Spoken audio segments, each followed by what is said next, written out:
magaalada Hargeysa oo mudaaharaad aad iyo aad u weyn ka dhacay kadib markii dumar ka mudaaharaadayay dumar gabadh lagu jarjaray magaalada New Hargeysa ay soo mareen wadadan bartamaha magaalada Hargeysa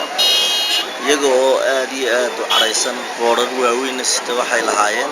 dooni mayno cadaalad darrada dooni mayno